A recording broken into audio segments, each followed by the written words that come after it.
This is a pretty important one. Everything changed for me when I realized that we're not meant to feel excited and perfect all the time. I started accepting that where I am right now is where I'm genuinely meant to be. Tough days are all a part of the process. Lean into them.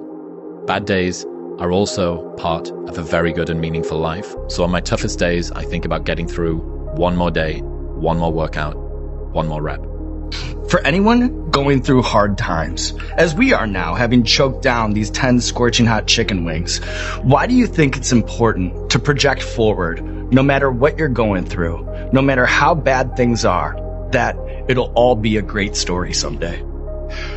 All I know is if you don't think you got the ability to live your life, that's one sure way to stay stuck where you are. And if you go, no, I do, even if you got to be bullshitting yourself a little bit, faking it till you make it, it's a way to get started. And what's the alternative? The alternative just sucks. It's a zero-sum game. It's for just keep living from. What else are we going to do, man? What else are we going to do? When you reach a point in your life where you have that reckoning that if you want your life to turn around, it's your job to do it. If you want to pay off your bills, it's your job to do it. If you want to change where you're at in life, it is your job to change it. And I had wasted way too much time blaming Chris or thinking life was unfair and it was unfair, or beating myself up about the stupid decisions that we had both made, feeling shitty about myself because I couldn't get out of bed, or I knew I was isolating, I was letting my health go, I was drinking too much. Like, I was in that self-sabotaging loop for years. And then finally it's like, okay, you can continue to lay in bed and rot away. You can continue to beat the shit out of yourself. You can continue to tell yourself that it's too late, you screwed up, you're never going to get out of debt, you're never going to figure this out, you're 41, your career is over, you're going to have to get rid of this. Like, you can do all that, Mel. Or you can change. Like, if you want things in your life to get better, prove it. And the person you're proving it to is yourself. My favorite lesson from Jocko Willink, Navy SEAL guy. Yeah. People think that discipline is when you want to do a thing or feel like you're going to do a thing, but doing the thing in spite of not wanting to do the thing is discipline. That is what discipline is. Yeah. If you want to do the thing, it doesn't take any discipline to do it. Did it take discipline to eat the cheesecake? No.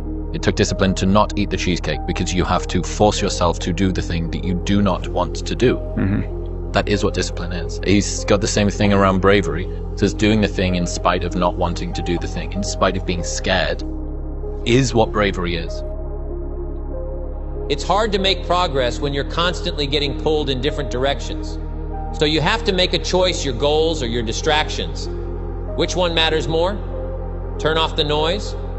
Put the phone down? Close the apps?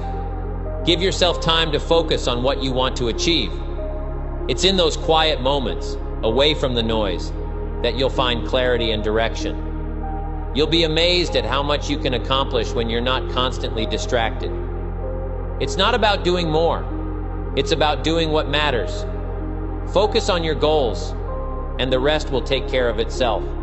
Find your purpose. You need a reason to keep going when things get tough. A purpose gives you direction, something to aim for.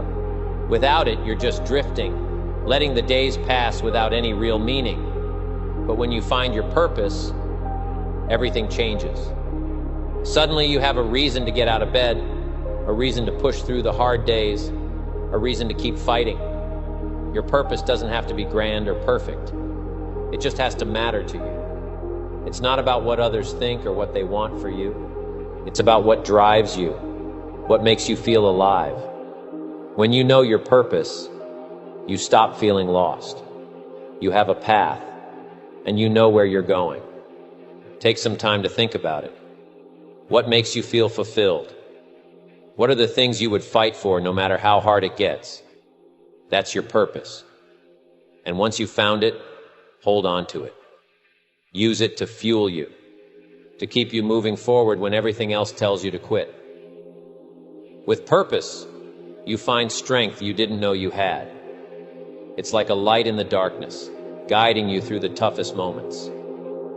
And it doesn't matter how many times you fall when you have a purpose, you'll always get back up.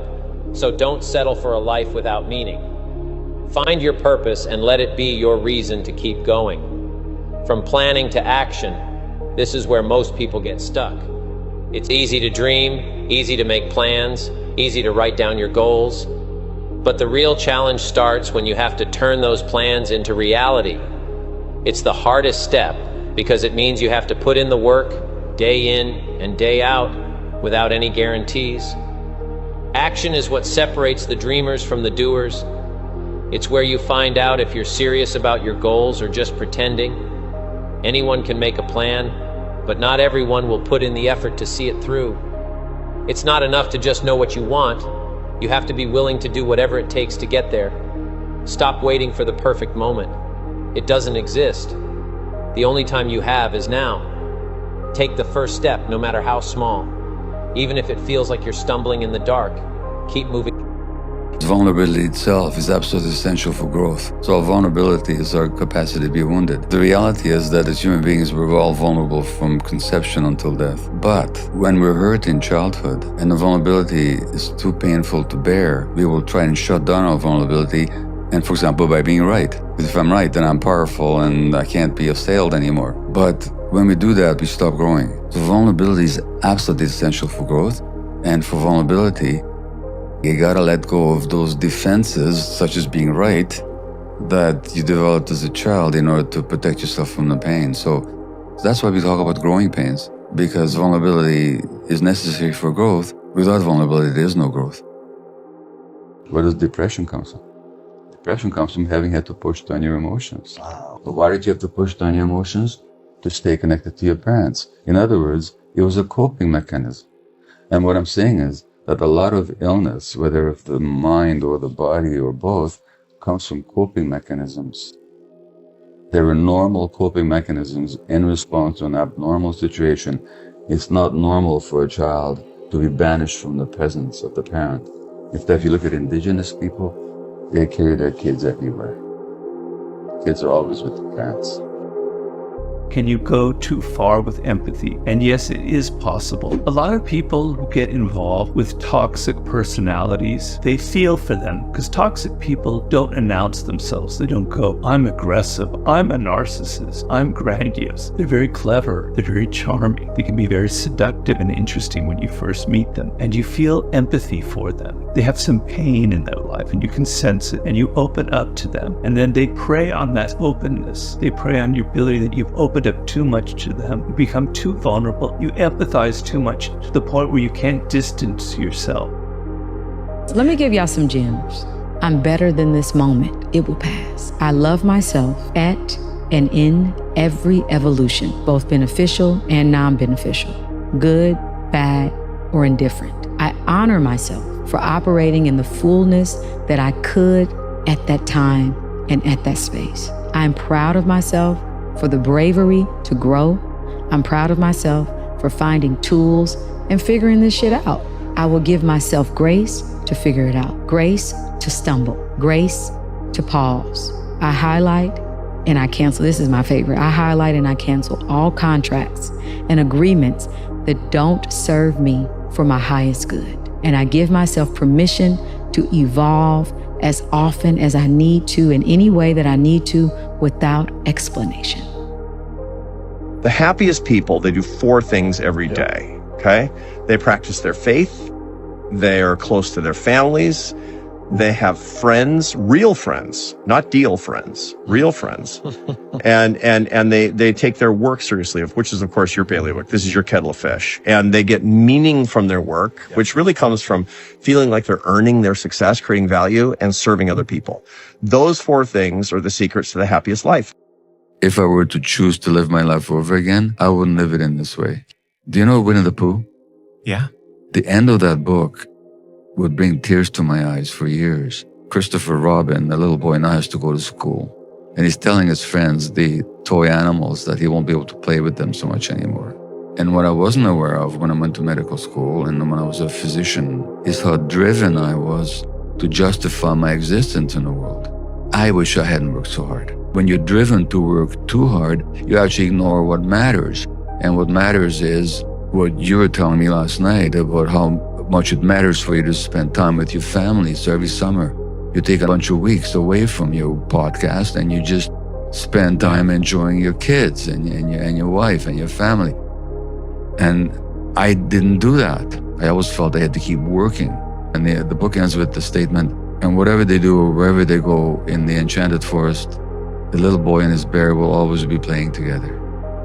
And that phrase would bring tears to my eyes for years. Because play is so important. And joy is so important. And that's what these people are talking about. People sacrifice their playfulness, their joyfulness, for the sake of being accepted and being successful and all that. It's a huge one.